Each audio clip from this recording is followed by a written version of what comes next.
ಹೊಸತರ ಏನೇ ಇದ್ದರೂ ನಿನ್ನ ನಂತರ ನಾನು ಕಾಯುವ ಪ್ರತಿ ನಿಮಿಷವೂ ನೀನೆ ಗೊಂದಲ ನೀನೆ ಉತ್ತರ ಮೌನದಲ್ಲೇ ಮಾತನಾಡುವ ಮಾಯೆ ನೀನೆ ಮೂರು ಭಾವ ಸೇರಿ ಮೂಡಿದ ಸಾಲು ನೀನೆ ಕವಿತೆ ಕವಿತೆ ನಿನ್ನ ಅರಿತೆ ಕವಿತೆ ಕವಿತೆ ನಿನ್ನ ಅರಿತೆ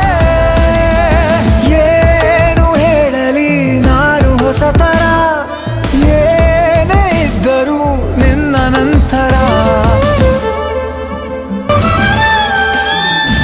ನಗುವುದ ಕಲಿಸೋ ಮಗುವಿನ ಮನಸ್ಸೇ ಈ ನವಿರಾದ ಮುನಿಸು ನೀ